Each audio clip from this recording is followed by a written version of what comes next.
गीता की बातें जो श्री कृष्ण की हर एक बात को दर्शाती है। तो गीता की कुछ ऐसी बातें जो श्री कृष्ण से जुड़ी है। राधे राधे दोस्तों, आप लोगों का हमारे चैनल में एक नए वीडियो के साथ स्वागत है। पावर ऑफ सनातन भक्ति, जहां हर शब्द श्री कृष्ण की वाणी सा शुद्ध और हर विचार सनातन धर्म की गहराई से जुड़ा होता है। आज का संदेश है, श्रीमद् भगवद गीता सिर्फ एक धर्म के लिए नहीं है, बल्कि इसे धरती के हर इंसान को पढ़ना और समझना चाहिए, ताकि वह अपनी जिंदगी में सुख, शांति और सफलता को प्राप्त कर सके। कहा जाता है कि जिस घर में गीता का पाठ हर रोज पढ़ा जाता है या सुना जाता है, उस घर में भगवान श्री कृष्ण आते रहते हैं। श्रीमद् भगवद गीता साक्षात भगवान की दिव्य वाणी है। इसकी महिमा अपार है, अपरिमित है। उसका यथार्थ में वर्णन कोई नहीं कर सकता। शेष, महेश, गणेश भी इसकी महिमा को पूरी तरह से नहीं कह सकते, फिर मनुष्य की तो बात ही क्या है। भगवद गीता में कुल 18 अध्याय और 700 श्लोक हैं, जिसे सभी के लिए पढ़ पाना थोड़ा मुश्किल है। इसीलिए आज के इस बेहद ही खास वीडियो में हम श्रीमद् भगवद गीता के 18 अध्याय के 700 श्लोकों के सार के बारे में बात करेंगे, जिन्हें जानकर आप श्रीमद् भगवद गीता का सही मतलब समझ पाएंगे। इसलिए इन विचारों को आप हर रोज रात में सोने से पहले जरूर सुने। तो चलिए जानते हैं भागवत गीता के 700 श्लोकों के सार के बारे में। भगवान श्री कृष्ण कहते हैं कि हे अर्जुन, मैं सभी प्राणियों के हृदय में स्थित सबका आत्मा हूं। संपूर्ण प्राणियों का आदि, मध्य और अंत भी मैं ही हूं। मैं सूर्य हूं। मैं वेदों में सामवेद हूं। देवों में इंद्र हूं।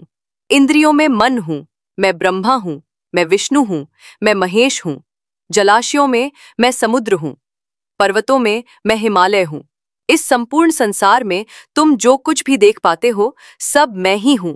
कोई आदमी चाहे लाख चीजें जान ले, चाहे वो पूरे जगत को जान ले, लेकिन अगर वो स्वयं को नहीं जानता तो वो अज्ञानी है।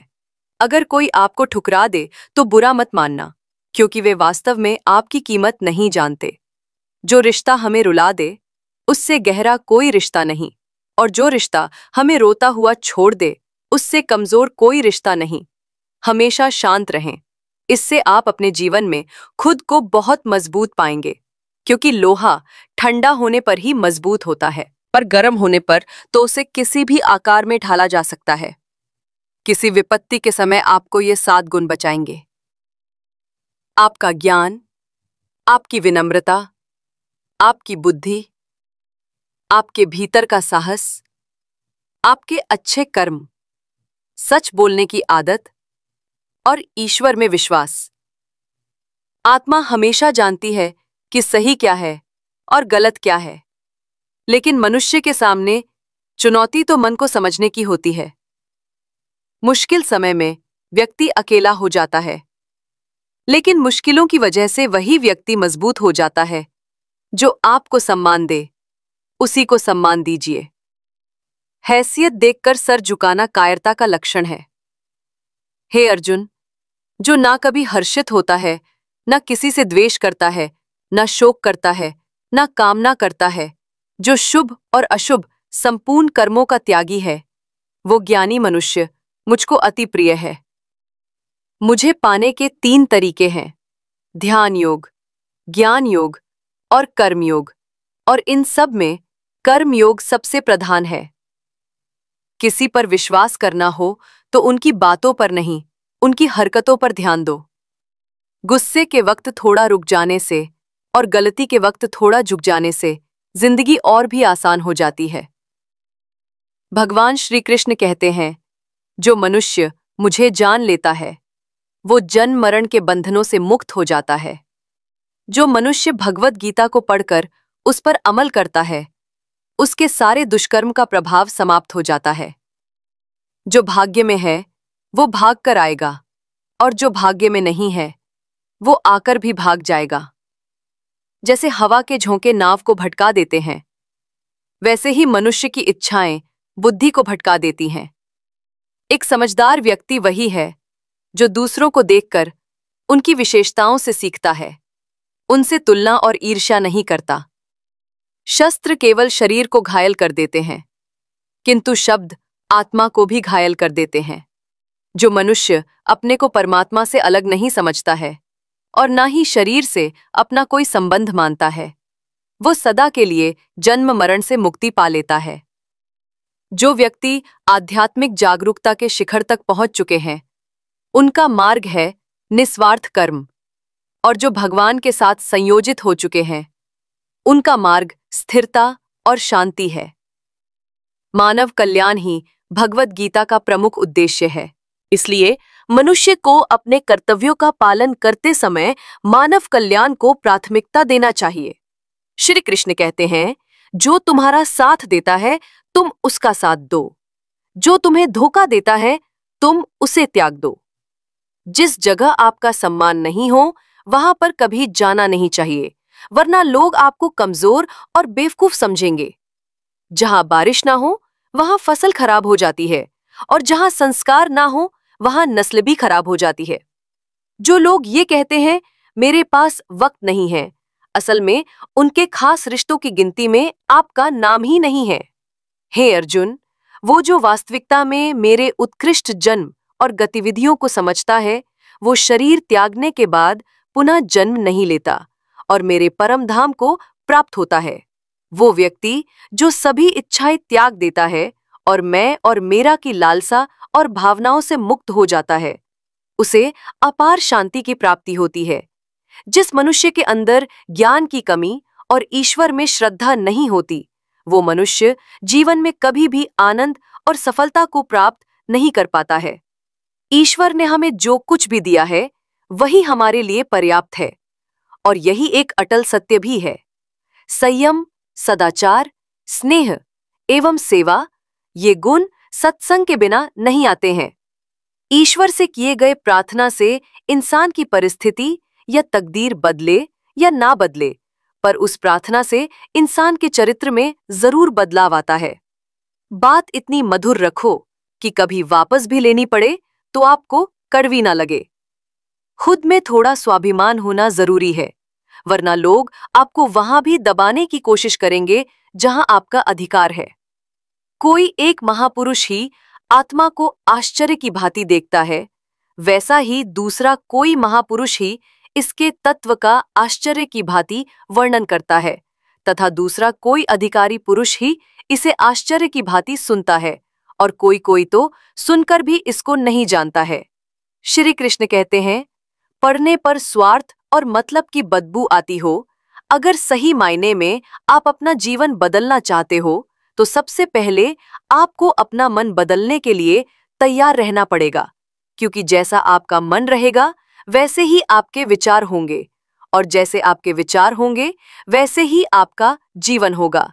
जो जा रहा है उसे जाने दो, वो आज रुक भी गया तो कल चला ही जाएगा। तू मन छोटा मत किया कर, जहां तेरे अपने मुंह फेर लेंगे वहां मैं तुम्हारा साथ दूंगा।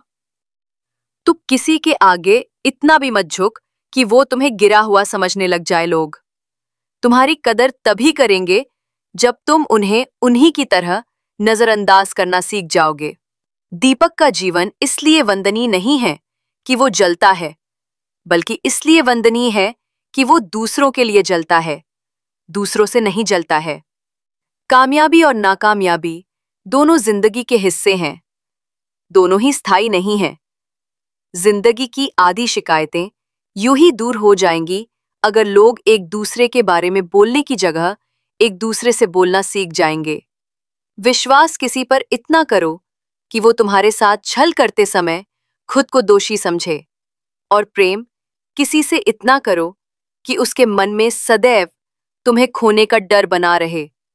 चार वेदों का अर्थ नहीं भी जानो तो कोई बात नहीं, लेकिन समझदारी, जवाबदारी, वफादारी और ईमानदारी, इन चार शब्दों का मर्म जान लो तो भी जीवन सार्थक हो जाएगा। समबुद्धि युक्त पुरुष पुण्य और पाप दोनों को इसी लोक में त्याग देता है, अर्थात उनसे मुक्त हो जाता है। जिस काल में तेरी बुद्धि मोह रूप दलदल को भली भांति पार कर जाएगी, उस समय तू सुने हुए और सुनने में आने वाले इस लोक और परलोक संबंधी सभी भोगों से वैराग्य को प्राप्त हो जाएगा। हे अर्जुन, जिस काल में मनुष्य मन में स्थित संपूर्ण कामनाओं को भली भांति त्याग देता है और आत्मा से आत्मा में ही संतुष्ट रहता है, उस काल में वो स्थित प्रज्ञ कहा जाता है। दुखों की प्राप्ति होने पर जिसके मन में उद्वेग नहीं होता, सुखों की प्राप्ति में जो सर्वथा स्पार्हा रहित है तथा जिसके राग, भय और क्रोध नष्ट हो गए हैं, ऐसा मुनि स्थिर बुद्धि कहा जाता है। जिस प्रकार कछुआ सब ओर से अपने अंगों को जैसे समेट लेता है, वैसे ही जब पुरुष इंद्रियों के विषयों से इंद्रियों को सब प्रकार से हटा लेता है, तब उसकी बुद्धि स्थिर है, ऐसा समझना चाहिए।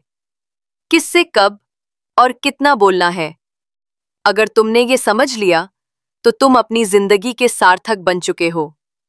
कान्हा कहते हैं, जीवन में कभी मौका मिले तो किसी के लिए सारथी बनना स्वार्थी नहीं।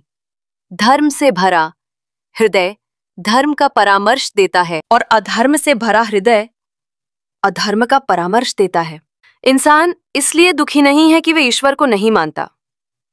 इंसान इसलिए दुखी है क्योंकि वह ईश्वर की नहीं मानता। समय आने पर सबको मिलता है। समय से पहले की चाह ही दुख का कारण बनती है। किसी से सच्चा प्रेम होना शुद्धता और दिव्यता का प्रतीक है। जो कुछ भी हुआ है उसमें तेरा कोई योगदान नहीं है, इसलिए तुम्हारी सारी परेशानियां व्यर्थ हैं। हर चीज की शुरुआत मुझसे होती है और खत्म भी मुझ पर आकर ही होती है। इंद्रियों से मिलने वाला सुख सच्चा नहीं होता है। इंद्रियों का सुख पहले तुमको अमृत की मिठास देगा, लेकिन बाद में तुम्हारा विनाश कर देगा। कान्हा कहते हैं, हे मानव, तुम अपने जीवन को सार्थक बना सकते हो, लेकिन इसके लिए तुम्हें मेरी शरण में आना पड़ेगा। अगर तुम्हें मेरी बातें अजब लगती हैं, तो तुम्हें अपने नजरिए को बदलने की जरूरत है। अभी तुम चीजों को उस तरह से नहीं देखते हो जिस तरह मैं देखता हूं। अगर एक बार तुमने मुझ पर विश्वास कर लिया, तो तुम्हें जीवन में कभी निराश होना नहीं पड़ेगा। एक बार जो मुझ पर विश्वास कर लेता है, उसका साथ मैं कभी नहीं छोड़ता हूं। जो व्यक्ति मेरे भक्तों के साथ धोखा करता है, उसके लिए मैं सबसे बड़ा शत्रु हूं। अगर किसी ने मेरे भक्त को एक बार भी धोखा दिया, तो जन्मों जन्मों तक मैं उसका उद्धार नहीं करता हूं। मैं हर दिल को एक मंदिर की तरह देखता हूं। जो दिल जितना सुंदर होता है, वहां मैं उतना ही अधिक ठहरता हूं। श्री भगवान कहते हैं, इस दुनिया में तुम प्रेम सभी से करो, लेकिन पूर्ण रूप से विश्वास किसी पर मत करो। अगर तुमको भरोसा करना है, तो केवल परमात्मा पर करो। जब तुम शुरुआत करोगे, तो स्वाभाविक रूप से तुमको असफलता मिल सकती है। कई बार तुमको गिरना भी पड़ सकता है, लेकिन इसका मतलब ये नहीं होना चाहिए कि तुम उस काम को करना ही छोड़ दो। एक समय आएगा जब तुम परिपूर्ण हो जाओगे और तुम्हारे सभी काम सफल हो जाएंगे। इस काम में मैं हमेशा तुम्हारे साथ खड़ा रहूंगा। मैं तुम्हारे हर छोटे बड़े कर्म में साथ दूंगा। तुम्हारा जो दिल करे उसको करो, लेकिन नम्रता और सरलता के साथ, अहंकार के साथ नहीं। इस धरती पर आने के बाद आपका मुख्य उद्देश्य यहां से मुक्त होना है। केवल वही मनुष्य मुक्त हो सकता है जो अपने कर्मों में दृढ़ संकल्प के साथ स्थिर है और सुख दुख को समान रूप से सहन करता है। जो मनुष्य अपनी आत्मा की बात सुन सकता है, वो मुझसे बात कर सकता है और देख भी सकता है। जो आदमी मुझे हर चीज में देखता है और मेरे होने के एहसास को अनुभव करता है, वो मेरा सच्चा भक्त है। ऐसे भक्तों से मुझे प्रेम है। दोस्तों, इस वीडियो में बस इतना ही। मैं आशा करता हूं कि आपको इस वीडियो से बहुत कुछ जानने को मिला होगा। वीडियो को लाइक और शेयर करके कमेंट में जय श्री राधे कृष्ण लिखना ना भूलें।